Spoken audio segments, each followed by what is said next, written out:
Good morning all of you. देखो कहाँ तक बताए थे हम लोग, पढ़े थे, कहाँ तक पढ़े थे बताओ? अभाज्य संख्या। देखो फर्स्ट क्लास में हम लोग सिलेबस देख लिए थे, सेकंड क्लास में हम लोग देखे थे वो कुछ संख्या पार्ट 1 में देख लिए थे, पार्ट 2 हो गया, आज पार्ट 3 है, क्लास तीसरा। सही है ना? क्लास कौन सा?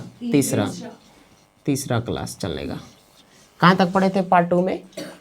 अभाज्य संख्या तक। कहाँ तक? अभाज्य संख्या तक। जहाँ तक पढ़े थे थोड़ा सा रिपीट कर लेते हैं, हल्का सा। सही है ना? थोड़ा सा 2 मिनट में देख लेते हैं। पहला कौन सा संख्या था? पहला अंक देख लिए थे। अंक टोटल कितना रहेगा? 10। ठीक है, 0 से लेकर के 9 तक। उसके बाद हम लोग देखे थे संख्या 0 से लेके कहाँ, ये 0 से लेके कहाँ तक? 9 तक। उसके बाद हम लोग देखे थे संख्या जो बनेगा किससे? अंकों के समूह से। क्या चीज? अंकों के समूह से। जब बहुत सारे अंक को मिला देंगे तो बन जाएगा क्या चीज? संख्या। यहाँ तक हो गया था। उसके बाद हम लोग देखे थे तीसरा नंबर में क्या चीज? सम, ये प्राकृत संख्या। क्या चीज? प्राकृत संख्या, नेचुरल नंबर। उसके बाद हम लोग देखे थे कौन संख्या? पूर्ण संख्या। उसके बाद देखे थे हम लोग पूर्णांक संख्या। पूर्णांक संख्या, और इसमें हम लोग बहुत सारा देखे थे। ये 1 से स्टार्ट होगा, ये 0 से, और ये माइनस से। यहाँ तक सही है? सबसे छोटी पूर्ण संख्या 0, सबसे छोटी प्राकृत संख्या 1। यहाँ तक ठीक है। उसके बाद आगे बढ़े थे हम लोग सम संख्या। सम संख्या देख लिए थे, इवन नंबर। सही ना? जो कि 2 से स्टार्ट होगा। सबसे छोटी सम संख्या कौन होगा? 2। और सबसे बड़ी सम संख्या ज्ञात नहीं कर सकते, क्योंकि ये अनंत तक जाएगा। सही है ना? कहाँ इसका स्टॉपेज है पता नहीं है। ठीक है। उसके बाद हम लोग देखे थे कौन? विषम संख्या को इंग्लिश में क्या बोलते हैं? और सम संख्या को क्या बोलते हैं? Even number. अच्छा, इसका एक और डिफिनीशन था पहचानने के लिए, ऐसा ही देखते के साथ पता चल जाए। 0 2 4 6। यानी अगर कोई संख्या दे दे तुमको, ठीक है, एक संख्या अगर हमें दे दिया जाए और उसके इकाई अंक, यूनिट, डिजिट अगर 0 2 4 6 8 रहे तो सीधा सीधा सम संख्या। विषम संख्या भी देख लिए थे। 0 2 4 6 8 के अलावे, मतलब 1 3 5 7 9 यहाँ तक रहेगा तो वो कौन संख्या हो जाएगा? विषम संख्या। ये सब देख लिए थे। उसके बाद हम लोग, अच्छा बताओ, 2 सम संख्या को जोड़ेंगे तो आपस में क्या आएगा? सम संख्या आएगा। एक सम रहेगा, एक विषम रहेगा तो क्या आएगा? एक सम रहेगा और एक विषम रहेगा तो क्या आएगा? विषम संख्या आएगा। सही है ना? एक सम और एक विषम लेंगे तो विषम आएगा। यदि इन दोनों को गुना करें तो सम आ जाएगा। सही है। और अगर हम विषम संख्या और विषम संख्या ले तो हमेशा आएगा सम संख्या। ये सब हो गया था, है ना? वो क्वेश्चन के आधार पे हम लोग डिपेंड करेंगे। सही है ना? कि कौन सा क्वेश्चन कैसे पूछ रहा है। ठीक है, उसके अनुसार वहाँ पे अंक रख करके, संख्या रख के उसका आंसर निकाल लेंगे। ठीक है, वो क्वेश्चन में आएंगे, चैप्टर में हम लोग आएंगे तब। उसके बाद हम लोग पढ़े थे भाज्य संख्या। क्या चीज? भाज्य संख्या। उसके बाद भाज्य संख्या किसको कहेंगे? हाँ, जो एक और अपने को स्वयं को छोड़कर किसी अन्य संख्या से कट जाए या विभाजित हो जाए। यानी कहने का मतलब ये हुआ कि जिसका 2 से अधिक फैक्टर हो। सही है? तुम बताना, पीछे हुआ। हाँ पीछे। ये 27 कौन सी संख्या है? सम संख्या विषम संख्या में नहीं बताना है। भाज्य अभाज्य कौन संख्या? भाज्य संख्या। तुम बताओ कौन संख्या है? सही बताई वो। हाँ तुम, कौन संख्या है? भाज्य की अभाज्य? भाज्य संख्या। कौन संख्या? भाज्य संख्या। ठंडा ना लगता है तुमको? हैं? अरे कुछ भी रहे वो पहन क्या हो ना, तुम लोग मतलब ऐसे ही देखो, हम 4 5 पहन रुक चुके कि नहीं? हाँ तो ये ऐसे ही रहेगा। इसको हाँ देखो, बांधो जल्दी से।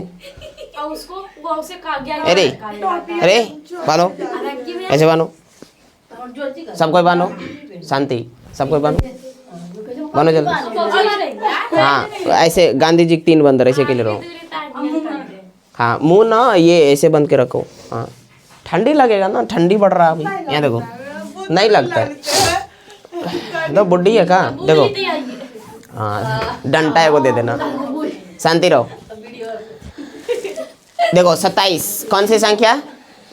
27 कौन सी संख्या? भाज्य संख्या। अच्छा ये बताओ, सही है ना? अब देखो इसका नाम है, नाम दूसरा आके ना गड़बड़ा देता है। सही है ना? पता तो है भाज्य संख्या अभाज्य संख्या, बढ़िया से पता चलता है, लेकिन नाम देखो टेढ़ा।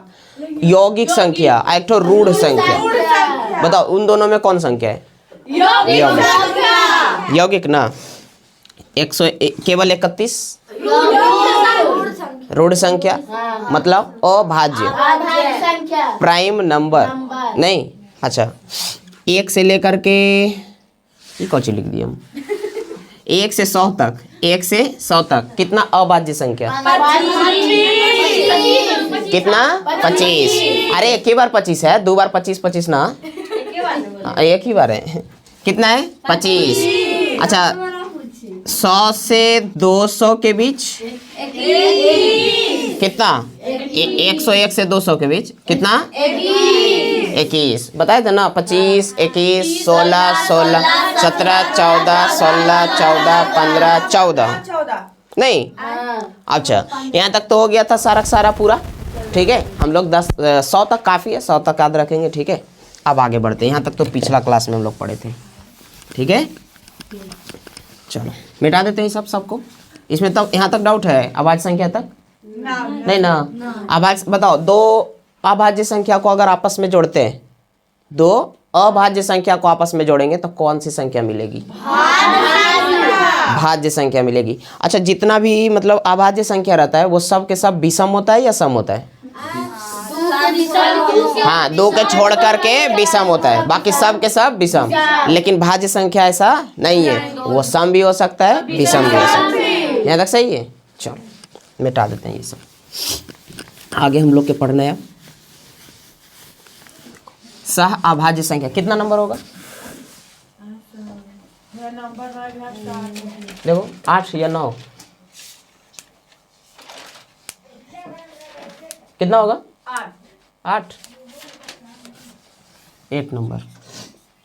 चलिए देखते हैं सह अभाज्य संख्या। सह अभाज्य संख्या सही है ना। इसको हम लोग इससे इंग्लिश में बोलते हैं, क्या थे? को प्राइम नंबर।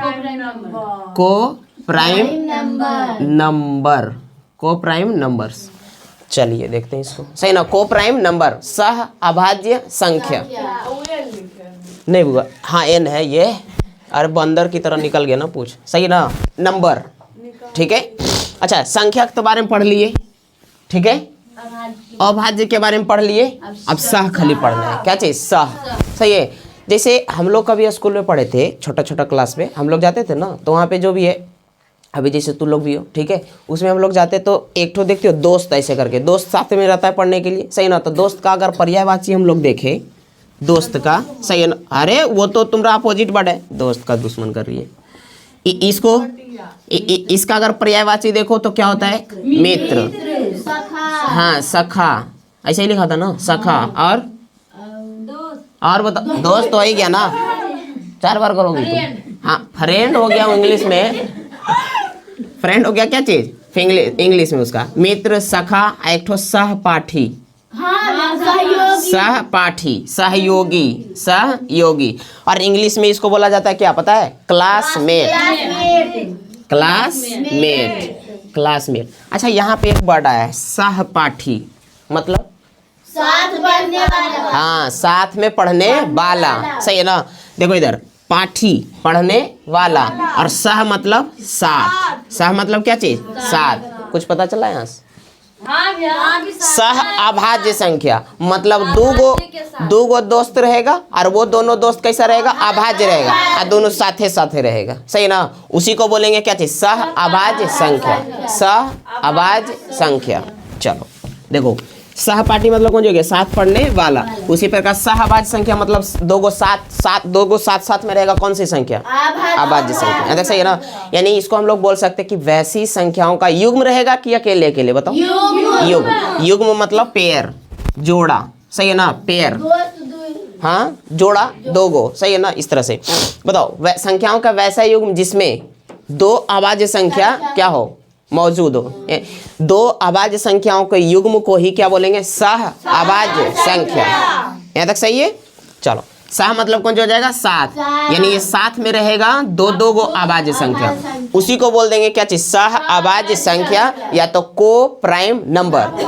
जैसे एग्जाम्पल में हम लोग देखते हैं क्या चीज? एग्जाम्पल में जैसे बताओ, 3 और हमने ले लिया 5, 3 और 5 सहभाज्य संख्या है? नहीं। क्यों? बताने दो क्यों? 3 कौन सी संख्या? अभाज्य। 5 अभाज्य। तो दोनों अभाज्य की भाज्य अभाज्य? दोनों अभाज्य ना, तो दोनों तो अभाज्य है। दोनों अभाज्य रहेगा तो उसको सहभाज्य तो बोलबे करेंगे। तो कौन सी संख्या है? सह अभाज्य संख्या। सह अभाज्य संख्या का युग्म है। ठीक है। अच्छा, उसी प्रकार और अगर हम लेंगे 21 और 7, इस भाज्य संख्या है कि अभाज्य? भाज्य ना। तो बताओ, ये तो भाज्य आ गया तो ये होबे नहीं करेगा, होगा? नहीं होगा। ठीक है। अच्छा, 11 और 23 अभाज्य संख्या है, दोनों के दोनों सह अभाज्य संख्या, को प्राइम नंबर है। यहाँ तक ठीक है। सह अभाज्य संख्या यानी कहने का मतलब युग में देखना है और उसमें देखना ये है कि अभाज्य संख्या दोनों है या नहीं। अगर है तो वो कौन संख्या बोला जाएगा? सह अभाज्य संख्या, को प्राइम नंबर। अच्छा, इसकी बात अगर हम थोड़ा सा और इसमें आगे बढ़ें तो इसका हम लोग देखते हैं ऐसे कि 3 और 5 का ना एलसीएम HCF निकाल के देखते हैं। क्या चीज? HCF। अच्छा, HCF का पूरा नाम क्या होता है? फुल फॉर्म इसका क्या है?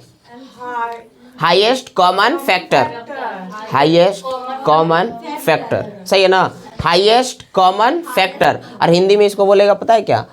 महत्तम समापवर्तक, सही है ना? महत्तम समापवर्तक। और इंग्लिश में highest common factor. Highest common factor, highest F. ठीक है। तो बताओ, इसका भी HCF निकाले तो 1, इसका भी HCF निकाले 1। यानी कहने का मतलब यहाँ हम लोग बोल सकते हैं कि सह अभाज्य संख्या जो होता है उसका HCF हमेशा कितना? 1। कितना? 1 होता है। यानी कहने का मतलब ये हुआ कि दोनों सह अभाज्य संख्या उसमें केवल और केवल कॉमन 1 का ही होता है, इसके अलावे नहीं होता है। इसमें भी 1 मिलेगा, इसमें भी 1 मिलेगा, इसके अलावा मिलेगा?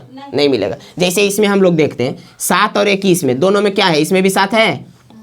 21 को 3 गुना 7 लिख सकते हैं ना, और इसको लिख सकते हैं 7 गुना 1। तो देखो 7 का कॉमन है। तो ये बताओ, ऐसे भी ये को प्राइम नंबर था? नहीं था। अब को प्राइम नंबर होने के लिए शर्त क्या है? कि दोनों के दोनों अभाज्य संख्या होना चाहिए और उसका HCF कितना? 1। लेकिन इसमें है नहीं है, तो को प्राइम नंबर ठीक है। यहाँ तक सही है ना? आगे बढ़े, चलो। ये को प्राइम नंबर हो गया। सह अभाज्य संख्या, सह मतलब क्या चीज? 7। ठीक है। और अभाज्य संख्या तो पता ही है।